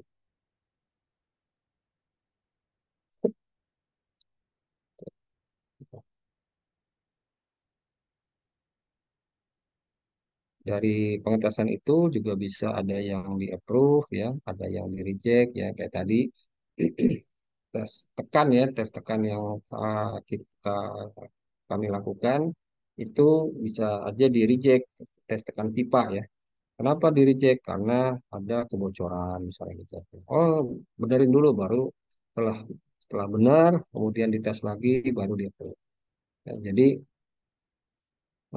pengetesan itu bisa langsung di approve, bisa juga di reject. Dan kalau di reject ya teman-teman nggak usah khawatir.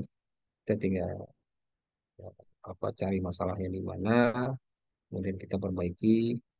Jadi seperti yang kita sudah eh, bahas kemarin, proyek sipil atau arsitek itu proyek yang dapat dipertanggungjawabkan. Artinya bisa diuji, ya, bisa dites. Ya. Jadi jangan pernah kira-kira gitu. Oh kira-kira lolos nih tesnya nih, tes tekannya. Nah, nggak ada buktinya, belum dites kok. Ya. Terus kenapa apa kekuatan barnya itu juga masing-masing ya. Kalau untuk PPR itu bisa tes tekan pipa itu untuk PPR itu ya. Jangan kita samakan dengan tes tekan pipa PVC misalnya gitu ya. Itu jangan karena kekuatannya beda. Kalau PPR mungkin bisa di 5 bar gitu ya untuk tekannya. Tapi kalau PVC jangan nanti pecah ya. Atau lem-lemnya pada copot semua kasihan. Bukan. Jadi pengetesan kita juga harus kita sesuaikan ya teman-teman ya. Jangan kita pakai kekuatan yang berlebihan gitu ya. Wah kita mesti cek nih kekuatannya yang bagus nih. PPR kita kasih tekanan 10 bar ya hancur gitu ya. Repot gitu. Jadi jangan jangan juga berlebihan. Yang penting tujuannya adalah mengetahui bahwa eh, pasangan pipa kita tidak bocor misalnya gitu. Contohnya juga instalasi AC gitu misalnya, jangan kita kasih tekanan yang berlebihan, karena kalau berlebihan merepotkan kita. Padahal tujuannya adalah untuk mengetahui bahwa instalasinya aja nggak bocor gitu. Nah, dan kita sesuaikan, masa iya ada apa mesin air kita sekuat apa sih sampai bisa mendorong 10 bar gitu kan? Kita juga di Indonesia kayaknya nggak ada yang bisa mendorong begitu. Untuk rumah ya, kalau untuk proyek apartemen, pabrik dan sebagainya beda lagi memang.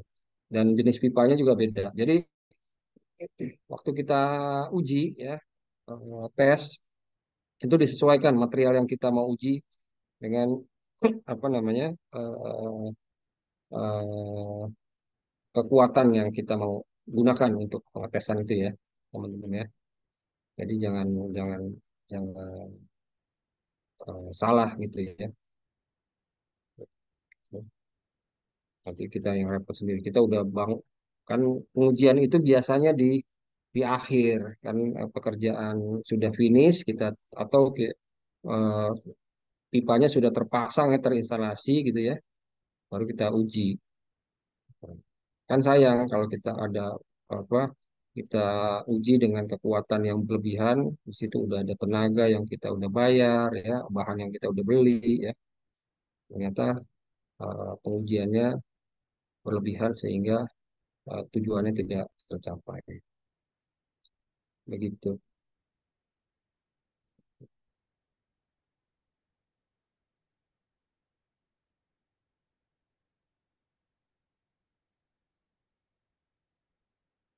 Nah, masih ada waktu Pak Rizky?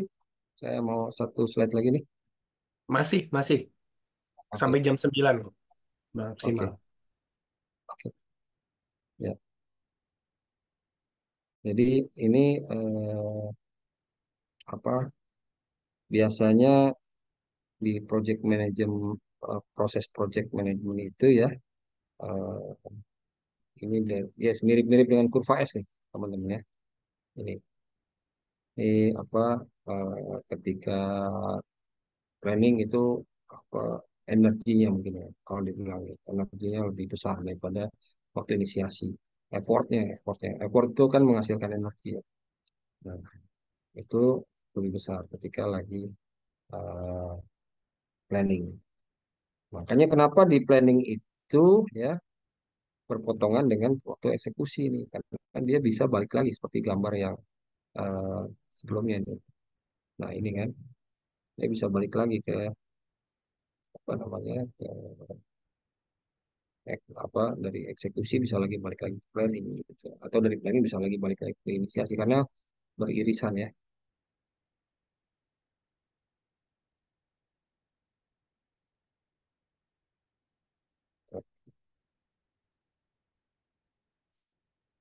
kan.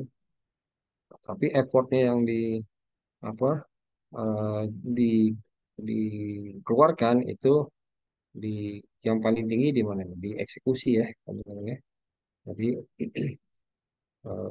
effort atau bisa effort itu bisa bisa biaya ya bisa apa lebih kalau di project itu lebih ke arah biaya ya teman-teman. Jadi uh, cost-nya lebih banyak yang apa dikeluarkan ketika dieksekusi ya itu kalau cost untuk pengetesan mungkin ya nggak sebanyak proses apa cost untuk planning gitu. Ya, nanti termasuk dari jumlah tenaganya gitu ya itu effortnya lebih banyak di dua dua ini planning dan planning proses grup ya dan eksekusi itu karena planning itu tetap berjalan terus tuh sampai mendekati finish ya dan tes-tesnya sudah ya katakanlah udah 80-90% oke deh tes-tesnya udah semua nih. Oke, udah stop dah planning yang udah berubah-ubah lagi. Nah, itu berakhirlah planningnya. Tinggal kita lanjutkan dengan eksekusi dan controlling gitu. Sampai di Akhir.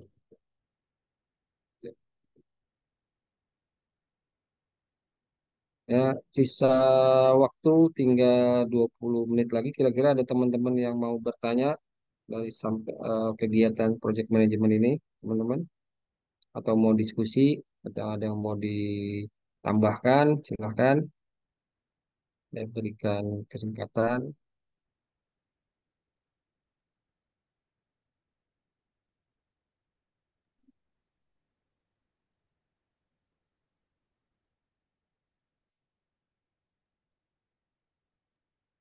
Ya, silakan teman-teman. Mungkin ada yang pernah punya kasus di tempat magang, Ada pengalaman, ya, pengalaman ya, boleh di apa di sharing, bisa di-sharing, sharing. teman-teman.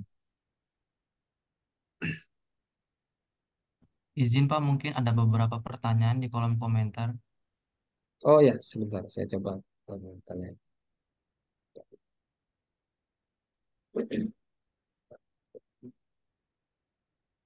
Sorry.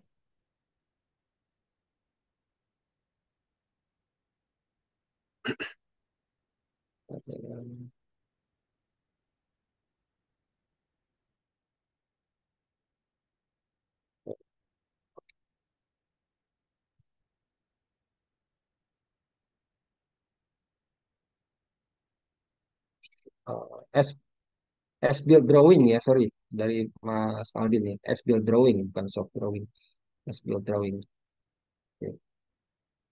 Ya, ini saya izin bertanya Pak, untuk beton ketika dites kembali jika tidak sesuai dengan mutu rencana itu harus bagaimana Pak jika menggunakan ready mix atau set mix? Nah, ini yang agak agak sulit ya ketika kita menggunakan beton yang set mix ya untuk pengetesannya. Tapi kalau untuk ready mix kemungkinan miss mutunya itu jarang sih. Kalaupun ada miss, biasanya eh, ready mix itu ada apa semacam pertanggungjawabannya lah gitu ya. Kalau mutunya turun ya. Tapi kalau side mix ini yang eh, kadang-kadang tidak sesuai dengan planning. Makanya mendingan kita lebihin gitu ya mutunya. Katakanlah diminta 22 mutu beton K225, mendingan kita bikin mutu K250 bahkan atau K275 gitu ya di Satmex ya. Apa-apa agak over budget tapi eh, apa namanya resikonya minim. Apalagi kalau udah rumah bangunan dua lantai. Kalau saya pribadi sih lebih ke arah melebihkan mutu betonnya daripada kita pas-pasin request saya 225 ternyata eh, kalau kita pakai set mix nggak ketemu 225 ya karena kadang-kadang tukang atau pekerja itu ya males itu ngetes ngetes pasirnya itu gitu. Padahal tes kualitas pasir itu untuk pengecoran penting ya. Ada yang tahu nggak cara ngetes pasir?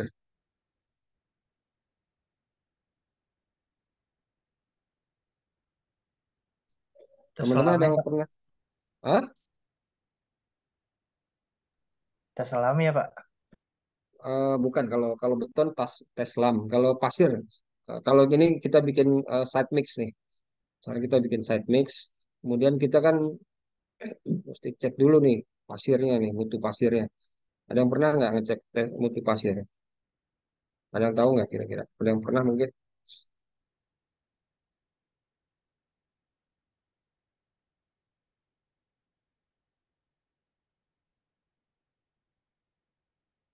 Nah, gampang kalau tes pasir ya teman-teman ya. Cari botol air mineral yang 1 liter gitu ya. Masukin aja pasirnya ke dalam botol itu kira-kira ya 3/4 lah. 3/4 botol, masukin pasir, kemudian isi air ya, sampai penuh, tutup, kemudian dikocok, diamin 1 kali 24 jam. Maka pasirnya akan turun ke bawah, tanahnya akan naik ke atas. Nah, kita tinggal hitung tuh perbandingan antara tinggi tanahnya atau dasnya atau debunya ya terhadap pasirnya sendiri. Pasir yang bagus biasanya yang masuk ke proyek saya itu nggak lebih dari 5%. Ya, kualitas pasirnya nggak lebih dari 5%. Cadar tanahnya di atas 5%, besok suppliernya sosok ganti. Kita ganti ya untuk kualitas pasirnya. Nah, itu sekarang tes pasir. Ya.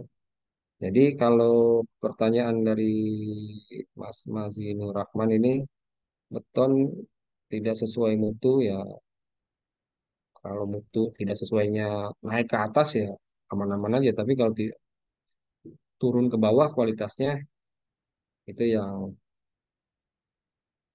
biasanya solusinya kita bikin skrit ya teman-teman. Di atas kuah beton itu kita tambahin skrit yang mutunya apa, eh, tinggi lah gitu. Sehingga dia nggak nggak bisa kedap kedap bisa kedap air gitu ya.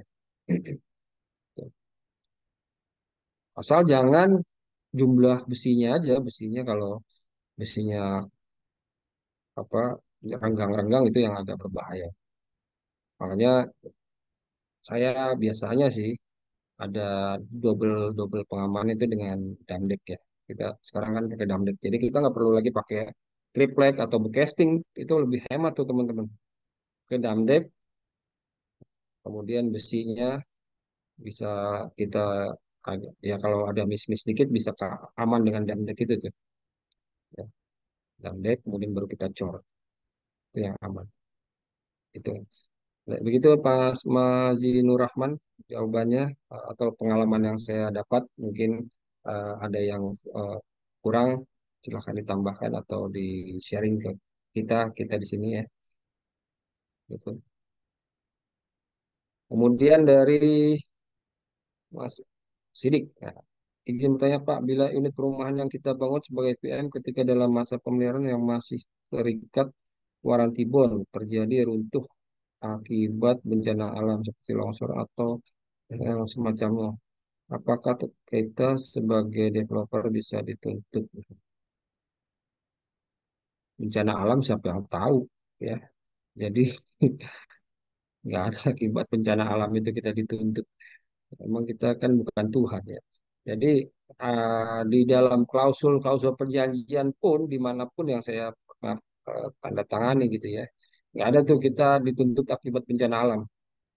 Jadi kalaupun ada yang nuntut ya itu aneh, aneh aja tuh. Dan kita nggak berhak untuk bertanggung jawab ya terhadap bencana alam. Nah, kita balik lagi bukan bukan Tuhan. Jadi bencana alam ya kita bisa pasrah hanya hanya bisa pasrah aja kan. Ya, jangan bencana alam. Eh, apa huru hara aja pun akibat politik kita eh, tidak bisa ditanggungjawabkan gitu ya. Karena kita bukan ada di situ kan, bukan bukan yang melibatkan huru hara itu, menyebabkan huru hara itu kan, gitu ya.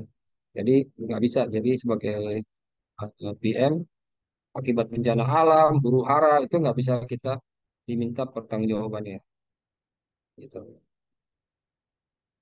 Kemudian izin bertanya Pak, pernah menangani proyek smart building? Apabila pernah menangani proyek tersebut, kira-kira seperti apa ya bentuk proyeknya? Apakah berbeda proyek pada umumnya? Nah, smart building ini atau smart building ini sama dengan green building ya.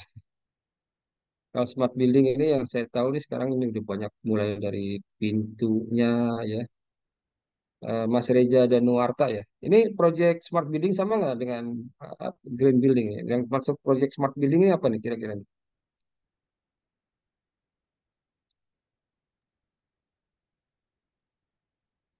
Mungkin ini ya, mungkin apa pintunya mulai dari pintunya itu Pakai ya apa sensor, banyak sensor, pakai sensor IoT, ya, ya, kemudian pakai internet IoT ya, biasanya. uh, ya mungkin pakai apa ya kan sebenarnya sih itu instalasi di elektrikalnya aja sih Lebih ke ME-nya teman-teman ya berarti.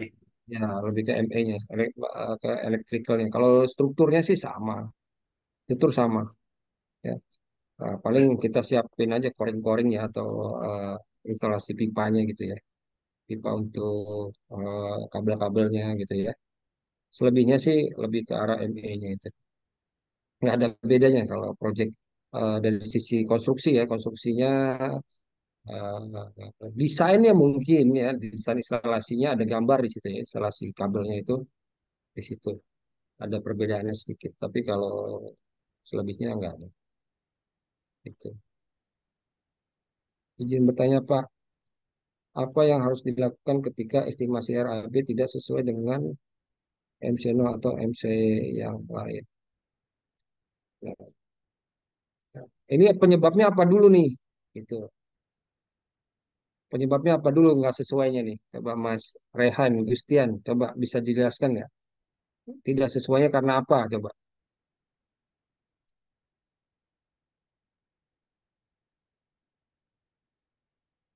Mas Rehan, Gustian ada nggak? Masih hadir nggak?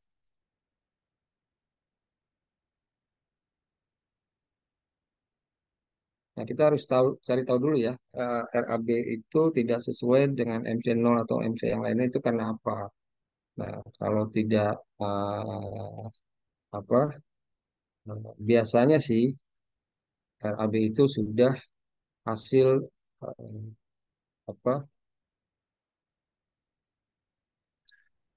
atau Kalau karena namanya. inflasi kemarin, masuknya gimana mitigasinya? Kalau karena inflasi tiba-tiba rupiah melonjak begitu, apa Kalau betul? karena inflasi kita harus minta biasanya ke pemilik eh, proyek itu kita bisa minta kebijaksanaan ya atau eh, bisa juga dua hal ya, bisa harga naik atau kualitas kita ganti. Tapi yang penting jangan sampai terlalu drop gitu. Biasanya kita melakukan itu. Kalau dari sisi budgetnya, ownernya udah diganti aja disesuaikan lah, gitu ya. Hal-hal contohnya kita bangun gedung di contoh ya, apa merek liftnya nggak usah pakai yang mahal ini deh, pakai yang medium aja, oke gitu. Jadi makin cost kalau inflasi gitu. Jadi banyak banyak hal yang bisa dilakukan ketika RAB tidak sesuai, ya banyak hal. Jadi makanya kita harus cek dulu, cari tahu dulu penyebabnya apa, gitu ya. Kalau karena inflasi, selama kita sudah hitung ya, eh, analisanya dengan baik, rasanya inflasi bisa ke cover, gitu ya, bisa ke cover. Karena inflasi juga kan negara kita, alhamdulillahnya ya, negara yang cukup stabil. Jadi dari sisi inflasi, eh, buktinya kemarin aja pemilihan presiden aja apa namanya eh, gonjang-ganjing di awal, tapi akhirnya alhamdulillah berakhir dengan baik ya.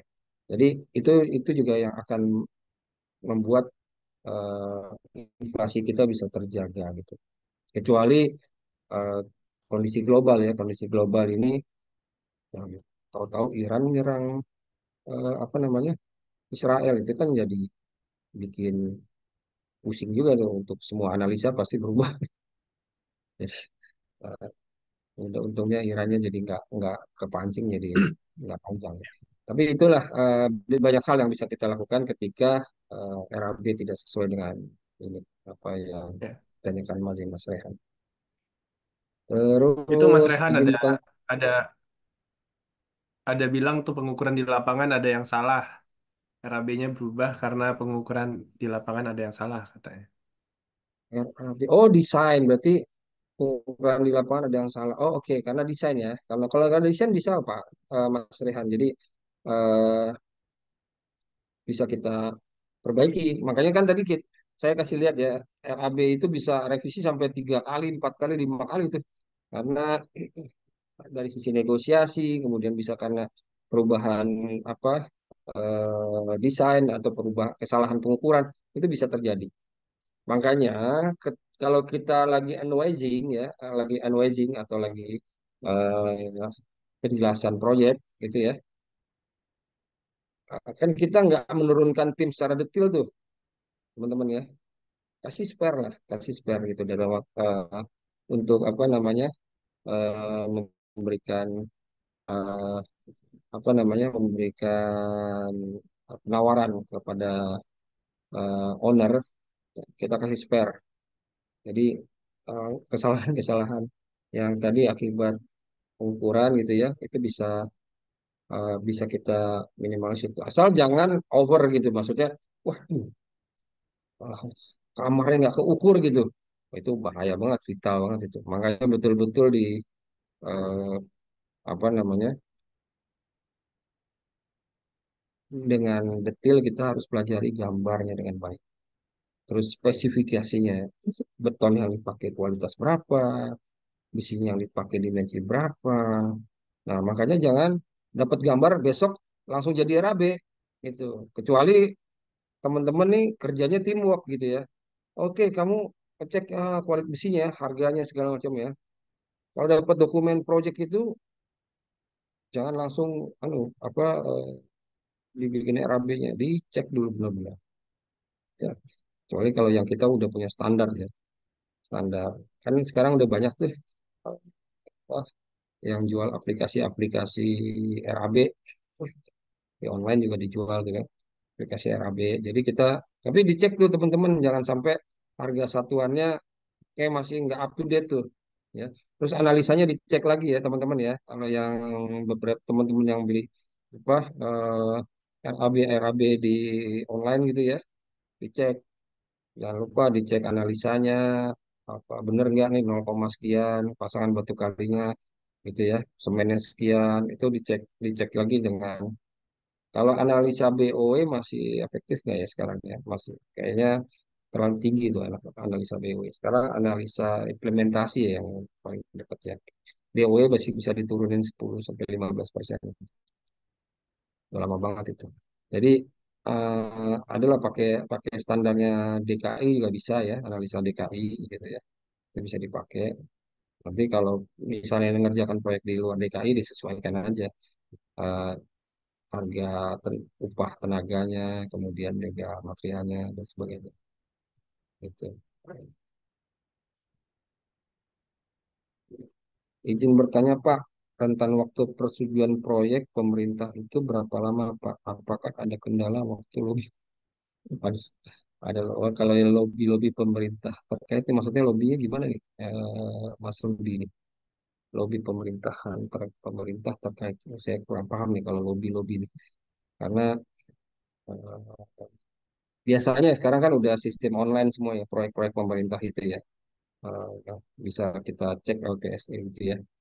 Jadi ada websitenya kalau mengambil proyek pemerintah di mana. Yang penting dokumentasinya perusahaan Mas Rudi ini harus lengkap ya, dari standar SBU-nya, kemudian tenaga ahlinya harus lengkap.